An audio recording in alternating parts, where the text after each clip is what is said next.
ये कहानी दो व्यक्तियों की है। एक का नाम अमित था तो दूसरे का नाम राहुल था। अमित जो था असफलता से बहुत ज़्यादा डरता था, लेकिन राहुल को ना असफलता का भय था ना सफलता का भय था। एक बार की बात है, दोनों इत्तेफाक से मिलते हैं, बिजनेस चालू करने का सोचते हैं, कोई बिजनेस करना चाहते हैं, क्योंकि दोनों का शौक था कि हम भी बड़े आदमी बने, सपना था कि हम बड़े आदमी बने, दुनिया हमको मेरे अपने नाम से जाने।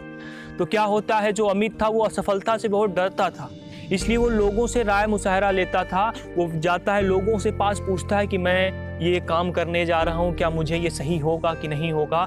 मतलब वो दूसरों की सुनता था तब करता था कोई काम। अब बात क्या होती है, वो दूसरों का सुनता है, कई उसके दिमाग में प्रश्न उठते हैं, कई तरह के उत्तर आते हैं, तो वो कंफ्यूज हो जाता है। तो वो राहुल के साथ बिजनेस करने से मना कर देता है, क्योंकि उसे अब डर लगने लगा था कि वो असफल हो जाएगा।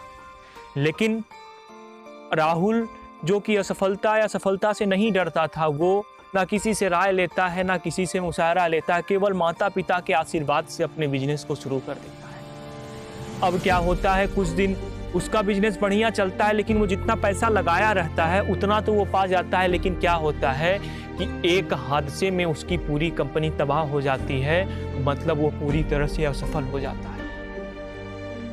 अब अमित उसके पास आता है, बताता है कि मैंने बोला था ऐसा मत करो, तुम असफल होगे, लेकिन तुमने मेरी बात नहीं मानी।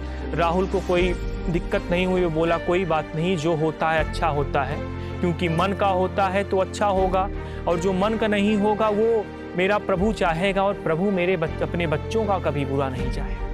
वो ये बात बोल के घर जाता है, जो कुछ पैसे बचे रहते हैं फिर से एक बिजनेस जीरो से करना शुरू करता है। अब जब वो बिजनेस जीरो से करना शुरू करता है तो होता क्या है, वो फिर से स्ट्रगल करने के बाद ग्रो करता है, और काफ़ी हद तक ग्रो करता है। और फिर वो जाता है अमित के पास, बताता है कि तुम असफलता से डरो मत, असफलता को अपनाओ। ये छोटी सी कहानी बहुत कुछ सिखाएगी। देखने में तो बहुत ही साधारण लग रही है, लेकिन सिखाने को बहुत कुछ सिखा सकती है कि असफलता से कभी डरना नहीं चाहिए, क्योंकि हम सफल होंगे तो हमको पूरी दुनिया जानेगी। फिर से बोलूँगा, क्योंकि हम सफल होंगे तो हमको पूरी दुनिया जानेगी, लेकिन अगर हम असफल होंगे तो हम पूरी दुनिया को जानेंगे। दुनिया है क्या, दुनिया चाहती क्या है, दुनिया को क्या चाहिए। दुनिया को मैं कुछ दे नहीं पाया, उसके मन की चीज़ नहीं दे पाया, तभी तो मैं असफल हुआ। दुनिया को जानने में हम सक्षम हो जाएंगे, तब कभी असफल नहीं होंगे। हर कोई चाहता है मैं सफल ही हूँ, लेकिन कोई नहीं चाहता मैं असफल भी हूँ। विवेकानंद जी ने कहा है, असफल व्यक्ति ही सफलता के मार्ग पे बहुत जल्दी ही चलता है। तो त्रिनेत्र आपसे यही कहेगा कि कुछ ऐसा करिए कि दुनिया आपके पग चिन्हों पे चलने का प्रयत्न करें।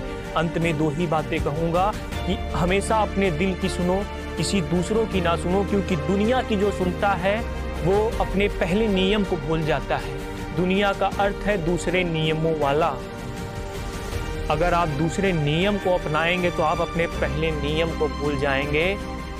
इसीलिए हमेशा अपने दिल की सुनिए और असफलता से कभी भी ना डरिए, अपने मार्ग पे चलते रहिए। आप असफल होंगे तो आपको दुनिया को समझने का मौका मिलेगा, और आप सफल होंगे तो आपको दुनिया समझेगी। दोनों में केवल आपका फायदा ही फायदा है।